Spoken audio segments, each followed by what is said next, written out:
En el nombre del Padre, del Hijo y del Espíritu Santo. Amén.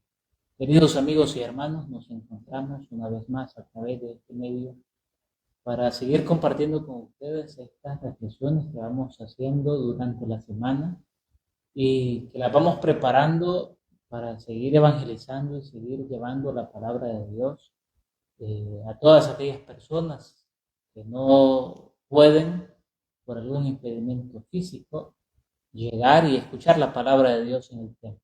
Por eso bendecimos a todos aquellos que son capaces y se dan el tiempo para poder escuchar la palabra de Dios a través de este medio. Hermanos, compartir con ustedes que desde el 30º domingo tercero del tiempo ordinario hemos venido reflexionando sobre las dificultades, sobre los problemas, sobre las tragedias de la vida y cómo dentro de esas dificultades y tragedias de la vida nosotros podemos encontrar nuestro tiempo para poder responderle precisamente a Dios.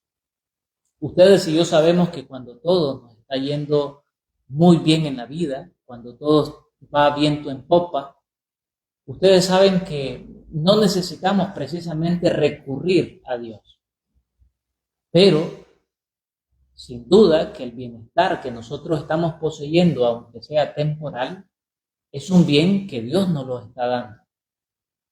Sin embargo, muchos de nosotros vivimos de forma malagradecida frente a Dios y por eso el tiempo de prueba nos hace a nosotros valorar lo que tenemos.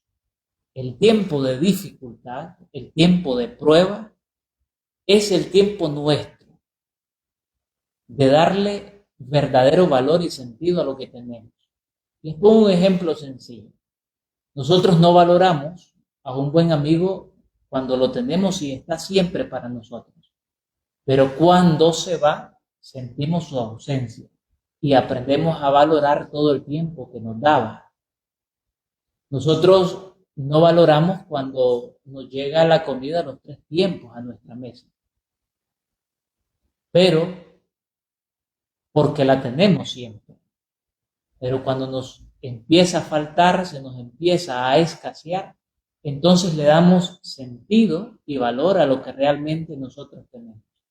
Por eso, queridos hermanos, quiero hacer esta reflexión, intentaré ser lo más breve posible.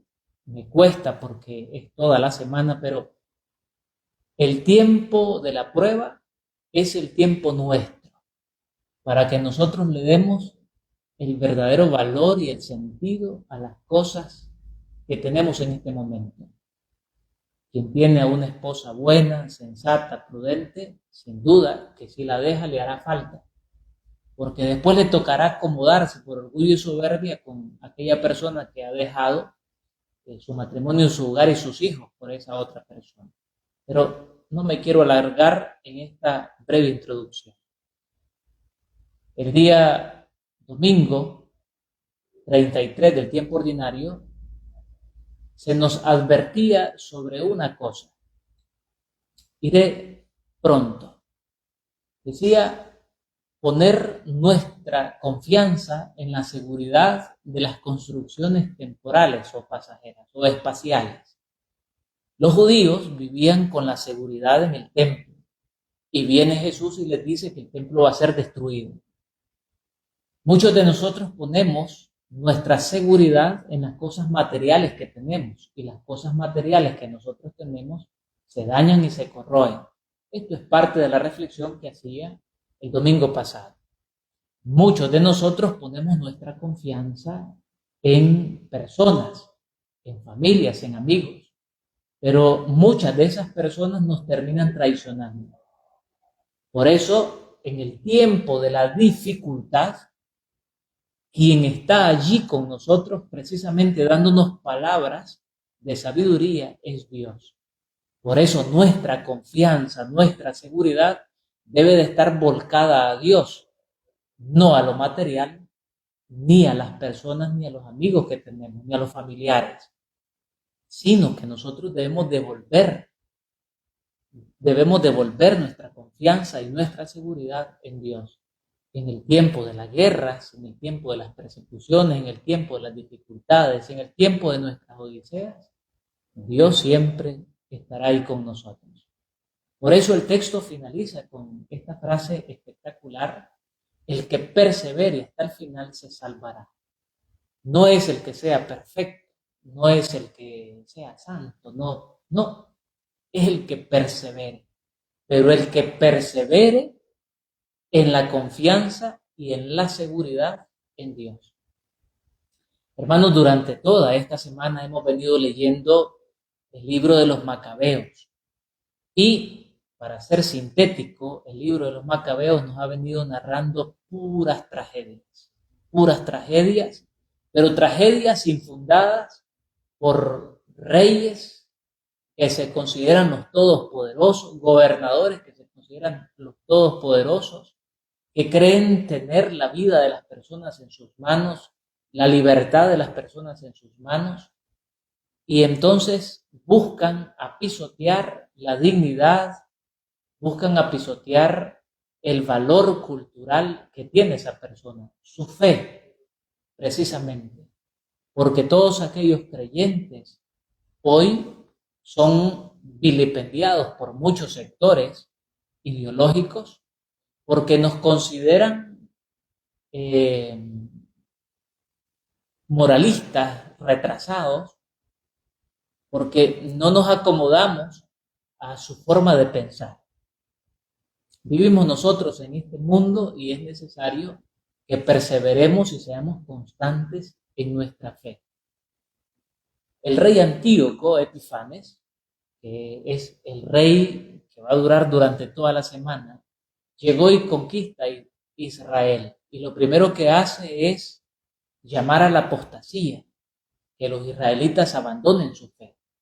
Y lo que nos encontramos, a pesar de las dificultades, de los ultrajes, de la violencia, de la persecución, del maltrato que está sufriendo el pueblo de Israel, lo que nosotros encontramos como respuesta de muchos del pueblo de Israel es su testimonio, porque anteponen su alianza con Dios, su fe en Dios, antes que su propia vida. Y es algo que nos deja muy bien marcado este libro de los Macabeos, desde el capítulo 1, capítulo 6, capítulo 7, capítulo 2, capítulo 4 y capítulo 6. Les he mencionado los capítulos de Macabeos de toda la semana.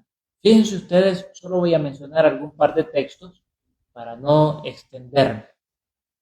Fíjense ustedes, vino el rey Antíoco y hizo una legislación unitaria. Yo siempre he mencionado esto, que la uniformidad no es igual a unidad. Que nosotros tengamos uniformadas a 100 personas no significa que todas esas personas son personas unidas. Por eso nosotros dentro de la iglesia debemos de procurar no predicar y no procurar la uniformidad, sino la unidad, porque la unidad a nosotros nos encaminará a la verdadera comunión y a la fraternidad. Es una lucha que nosotros tenemos. El rey llama a que los judíos sean apóstatas, es decir, que abandonen la ley de Dios y que abracen la pagana. Y algunos judíos se vuelven apóstatas y profanadores, pero hay unos que perseveran, que son fieles a la alianza. Son fieles a la alianza. Y por ser fieles a la alianza, eran ajusticiados, eran matados. Al respecto, el día martes tenemos como Eleazar, un maestro de la ley, es llamado y es forzado a que coma alimentos impuros, que vaya en contra de la ley de Dios. Y Eleazar prefiere morir antes que fallarle a Dios.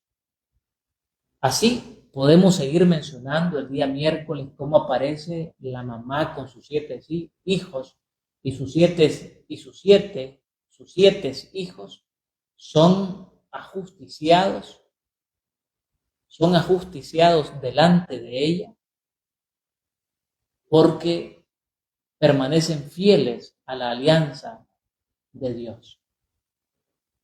Hermanos, la fe nuestra no es una fe que se sustenta precisamente únicamente en el bienestar, sino que en la prueba es donde realmente cobra sentido. Por eso, la prueba es el tiempo del cristiano. Es el tiempo en que nosotros debemos de manifestar realmente la confianza, la seguridad, la certeza que yo tengo de mi seguimiento al Señor. Repito, cuando todo me va bien en la vida, yo siento que ni necesito a Dios. Pero todo cuanto tengo, debo de agradecérselo a Él. Mi vida es un don de Dios. Lo que poseo es un don de Dios. Es un regalo y debo de agradecérselo. Pero cuando vienen las pruebas, es mi tiempo para mostrar, para manifestar que mi confianza, mi seguridad está precisamente en Dios. Vamos a dejar allí la cuestión del libro de Macabeos. Repito, en la prueba es mi tiempo para manifestar mi fe y en quien yo tengo puesta mi confianza. Los evangelios nos han venido trayendo sobre un caminito muy, muy hermoso. Nuestra vida siempre debe estar fundamentada en el esfuerzo. Por eso el evangelio del domingo 33 del tiempo ordinario nos hablaba del que persevere hasta el final. Y perseverar significa esfuerzo. Significa poner de nuestra parte. Fíjense ustedes lo que sucede el día lunes en Lucas capítulo 18, versículo 35 al 43. Jesús va camino a Jerusalén, va atravesando Jericó y hay un ciego en el camino. Y este ciego de Jericó pregunta quién va pasando. Jesús va pasando por ahí. Jesús va pasando por la ciudad y pasa por la vida de aquel ciego. Pero el ciego empieza a gritar. El grito ya a nosotros nos dice que se hace con esfuerzo. Ya nos habla de un esfuerzo. La gente lo callaba. La gente callaba al ciego y él gritaba más fuerte y decía: Jesús, Nazareno, ten compasión de mí. Muchos de nosotros queremos que en nuestra vida cristiana, en nuestra vida de fe, todo se nos favorezca. Porque si se me favorece, entonces sí es de Dios. Pero nosotros no queremos dar un paso, no queremos esforzarnos para vivir un cambio, una verdadera conversión, una verdadera sanación, una verdadera purificación. No queremos esforzarnos. Queremos simplemente ir a hacer una oracioncita al Santísimo, a la iglesia, y volver a nuestras casas cambiados y transformados, como que si ir a hacer esa oración es un arte de magia. Y no se trata de eso. Se trata de un esfuerzo personal. Este ciego gritó, se esforzó para ser escuchado por Jesús. Y una vez acercándose a Jesús, poder vivir este milagro de poder ver. Es curiosa la pregunta que le hace Jesús a este ciego. Si es ciego, le pregunta: ¿qué quieres que haga por ti? Pero no es una pregunta estúpida ni ilógica. No, la pregunta de Jesús está muy bien. Le pregunta al ciego: ¿qué quieres que haga por ti?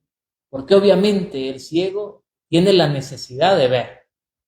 Pero muchos de nosotros, teniendo necesidades primarias, nosotros le pedimos muchas veces al Señor cosas que no necesitamos. Y aquello que realmente necesitamos no se lo pedimos. Por eso es posible que el ciego, imagínense ustedes, que le haya dicho a Jesús: dame 5 denarios. Es posible, porque él estaba pidiendo limosna. que con esos 5 denarios el ciego perfectamente hubiese comido un par de días. Pero no, le pidió a Jesús lo que realmente necesitaba, poder ver. Ojalá, hermanos, que nosotros también podamos pedirle al Señor lo que realmente necesitamos en nuestra vida, para poder cambiar nuestra vida, para poder transformarla, para que sea un poquito mejor.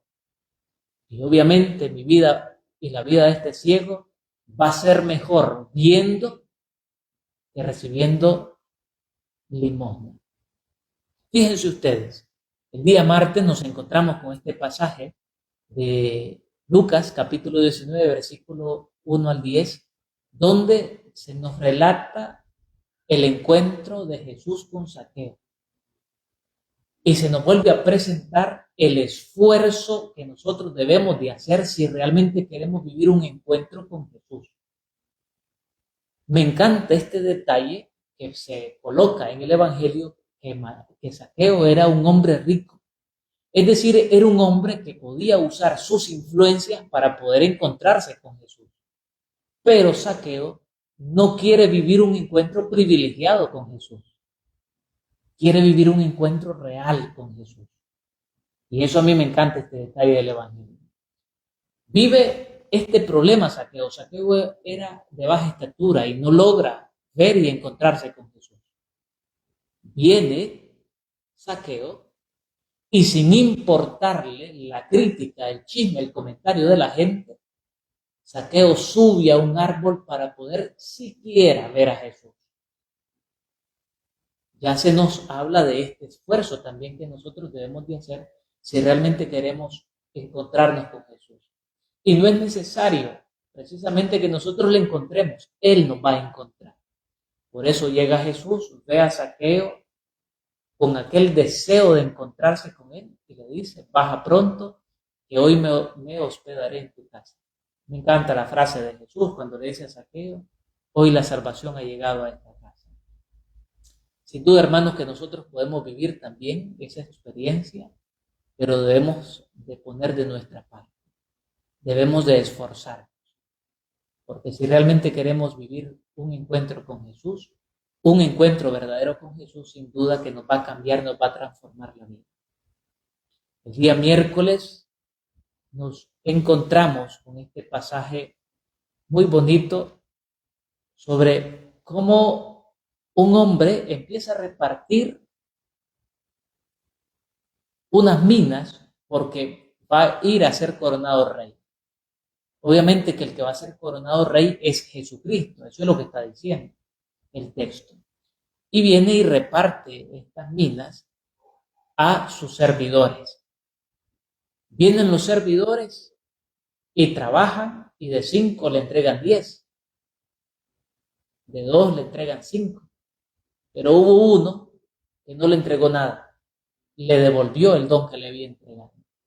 Si nosotros queremos multiplicar las virtudes y los dones con que Dios a nosotros nos ha enriquecido en nuestra vida, debemos de trabajarlos, debemos de ponerlos al servicio.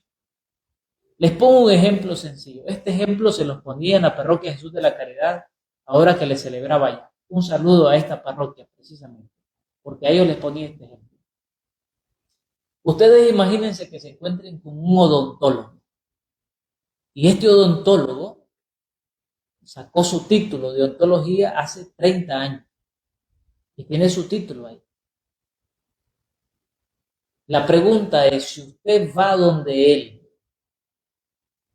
¿se dejaría hacer un trabajo por él? Si él tiene 30 años que no labora, tiene el título, pero no tiene la práctica, no tiene la agilidad.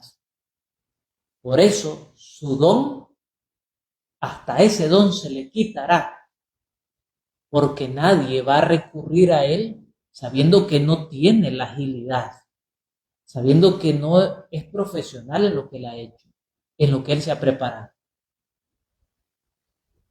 O un arquitecto, un albañil que no hace casas. Jamás le encomendaría mi casa. Poco a poco nosotros, cuando enterramos nuestro don y no lo ponemos al servicio, hasta ese don lo perdemos. porque perdemos la agilidad de poder hacerlo. Pregúntenle a un guitarrista que deje de tocar la guitarra durante más de 20 años. No es lo mismo. No va a ser lo mismo, así como alguien que practique diario constantemente. El que practica diario va a ser un profesional y obviamente que va a poder aprender más cosas.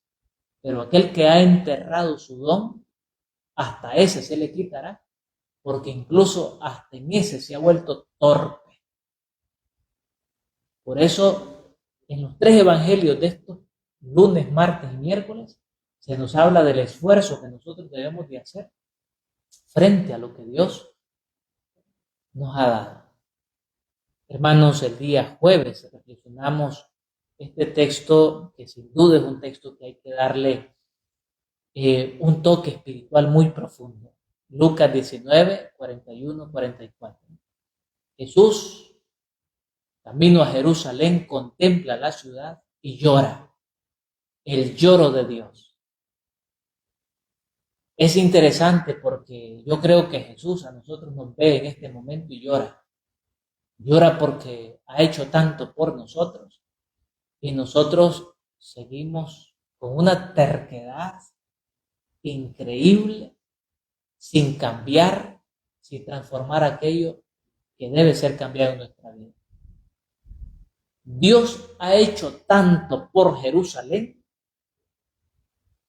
y Jerusalén sigue perseverando en el pecado y en la corrupción y en la lejanía de Dios. Dios ha hecho tanto por nosotros y nosotros seguimos pecando, seguimos perseverando tercamente en aquello que ofende a Dios. Hermanos, estamos llamados precisamente a vivir y contemplar este evangelio, a vivir el verdadero sentimiento de Dios. Me encanta el evangelio de Lucas también, porque el evangelio de Lucas, la finalidad del evangelio de Lucas es presentar la incomprensible humanidad de Dios en la persona de Jesús. Y es el evangelio de la misericordia. Entonces, aquí hay un Dios muy humano, un Dios que llora. Llora por la terquedad, llora por la dificultad que se le hace de cómo volver el corazón del hombre a lo verdaderamente humano, a lo verdaderamente importante, a lo esencial de la vida. Hermanos, el día viernes reflexionamos este texto precioso de Lucas, capítulo 19, versículos 45 al 48. Jesús entra al templo. Dice Jesús que echa a unos vendedores porque han convertido la casa de Dios en una cueva de bandidos y la casa es casa de oración. Hermanos, no voy a reflexionar profundo este texto, simplemente darles un consejo. Cuando vayan al templo, sepan que es casa de oración. Denle el verdadero valor de lo que eso significa. Cuando vayan, vayan a orar. No vayan a chismear, no vayan a fijarse cómo va vestido X o Y personas, si están platicando, no. Cuando vayas al templo, ve y vive tu propio encuentro con el Señor. Y da testimonio de ese encuentro. Pero no convirtamos la casa de Dios en algo que no es, porque ante todo es casa de oración, casa de encuentro, casa de diálogo con el Señor. Hermanos, el día sábado reflexionamos este evangelio de Lucas, capítulo 20, versículos 27 al 40. Se acercaron unos saduceos a Jesús y los saduceos no creen en la resurrección de los muertos. Nosotros, los seres humanos, tenemos la torpeza, el defecto de querer conceptualizar lo divino con lo humano, lo infinito con lo finito, lo atemporal con lo temporal. Nosotros queremos conceptualizar el reino, la resurrección, Dios, lo queremos conceptualizar y queremos que ese concepto sea realmente Dios. Y no es posible. Es imposible, porque Dios es incomprensible. ¿Podemos conocer algo de Dios? Sí, podemos conocerlo. ¿Podemos conocer la totalidad de lo que es Dios? No, no podemos conocerlo. Y vienen estos saduceos que no creían en la resurrección de los muertos y le presentan un caso a Jesús. Y le hablan de una viuda que tuvo 7 hombres. Los 7 eran hermanos. Los 7 eran hermanos. Y le preguntan de cuál será esposa en el reino de los cielos si estuvo con los 7. Obviamente la estrechez mental de estos saduceos y la estrechez mental que muchos de nosotros tenemos hace que nosotros creamos que los conceptos que nosotros nos hemos hecho aquí en el ámbito humano, temporal, espacial, se aplican precisamente a lo eterno, a lo que es Dios. Y no es así. ¿Por qué existe la unión de un hombre y una mujer? Porque nosotros somos seres temporales y morimos. Entonces, la procreación, la generación, se antepone a la corrupción y a la muerte. Así el hombre, la humanidad, se asegura su perpetuidad, porque yo voy a morir, pero me aseguro la perpetuidad en mis hijos. Pero si yo ahora he dejado este mundo, este espacio, esta temporalidad, y ahora yo gozo de la eternidad de Dios, no necesito acompañarme con nadie, porque ya soy eterno.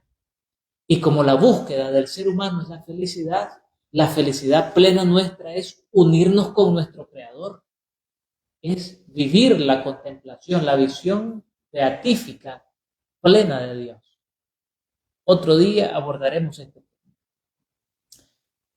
Por eso, hermanos, Dios es Dios de vivos y no de muertos, porque Dios es la vida misma. Por eso Dios no es un Dios de muerte. Por eso la muerte es un paso necesario para que nosotros muramos a lo temporal, para que nosotros vivamos en la eternidad de Dios. Hermanos, estamos hoy en el domingo 34 del tiempo ordinario. Hoy celebramos la solemnidad de Cristo Rey del universo. Y quisiera puntualizar únicamente un par de detallitos, porque hoy tenemos al coro del seminario y vamos a finalizar esta reflexión con un hermoso canto que sin duda estos muchachos pues les va a salir de maravillas. Entonces solo voy a mencionar un par de detalles. En el libro de Samuel, capítulo 5, versículo 1 al 3, le dicen las tribus y los ancianos a David que él es el pastor. La concepción del rey en el ámbito judío, la concepción de rey venido de Dios, es una concepción de pastor, no de gobernador, no del todopoderoso, humanamente hablando, sino de un pastor. Y un pastor es aquel que cuida, pastea, protege a las ovejas. Es un pastor, pero es rey.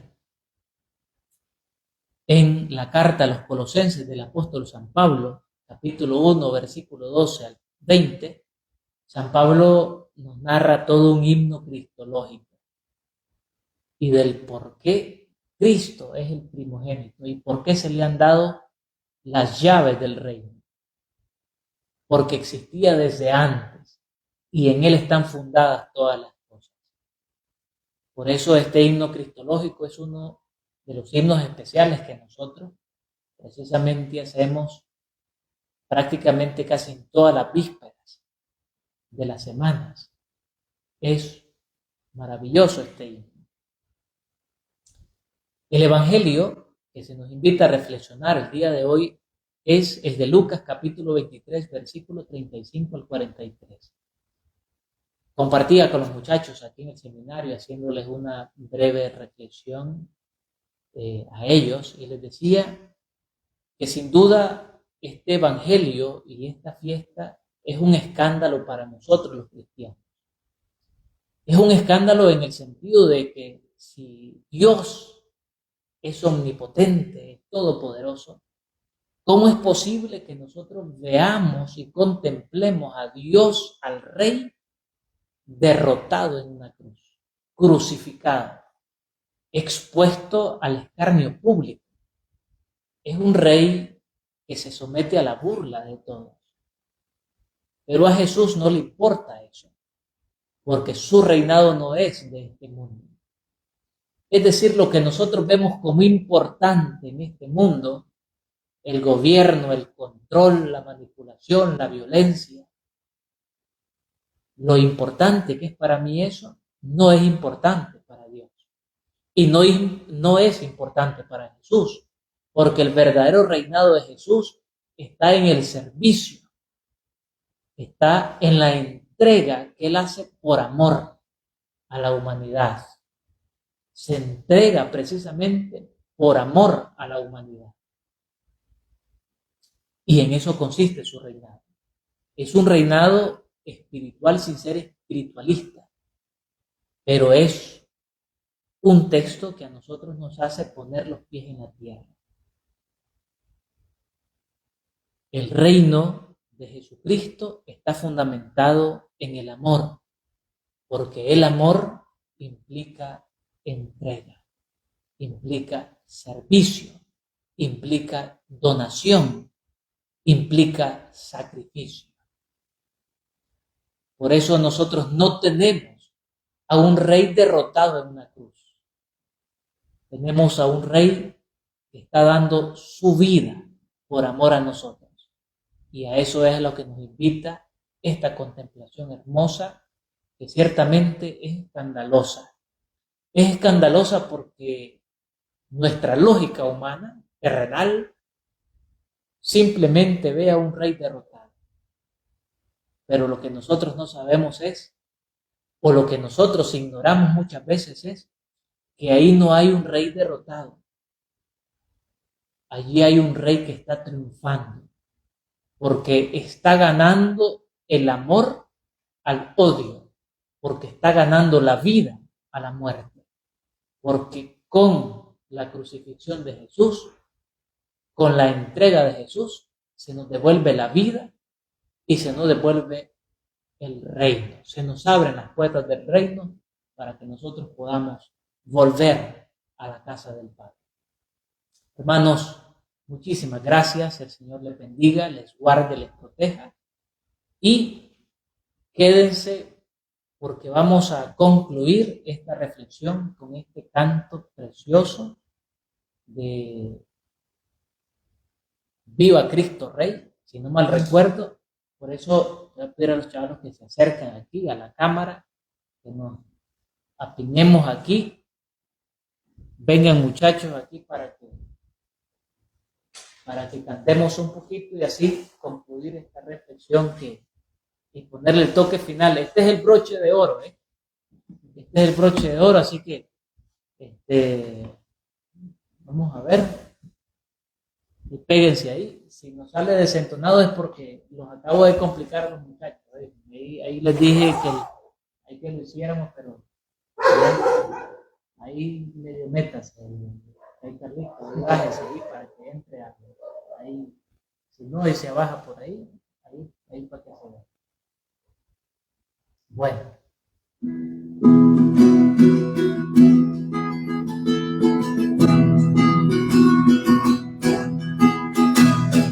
Grito de guerra se escucha en la faz de la tierra y en todo lugar.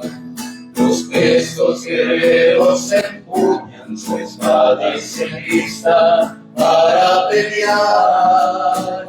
Para eso han sido entrenados, defenderán la verdad y no les será arrebatado el fuego que en su sangre está. Viva Cristo Rey, viva Cristo Rey. El grito de guerra que enciende la tierra, viva Cristo Rey, nuestro soberano Señor, nuestro capitán y campeón. Pelear por él es todo un honor. Sabemos que esta batalla no es fácil y muchos se acobardarán, y bajo los dardos de nuestro enemigo sin duda perecerá. Yo tendré mi espada de albor, como lanza mi Señor, a él algo ha derrotado, su fuerza es la de Dios. Viva Cristo Rey, viva Cristo Rey, el grito de guerra que enciende la tierra, viva Cristo Rey, nuestro soberano Señor, nuestro capitán y campeón. Pelear con él es todo un honor. No conocemos mayor alegría, no existe más honroso afán que con mis hermanos estar en la línea y juntos la vida entregar. A él que merece la gloria y nos reclutó por amor, ante él la rodilla se dobla y se postra el corazón. Viva Cristo Rey, viva Cristo Rey, el grito de guerra que enciende la tierra, viva Cristo Rey, nuestro soberano Señor, nuestro capitán y campeón. Pelear por él es todo un honor. Pelear por él es todo un honor.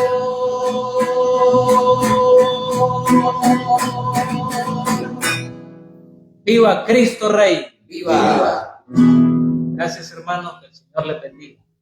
Y oren por nosotros. Aquí hacemos una hermosa escuela del Evangelio.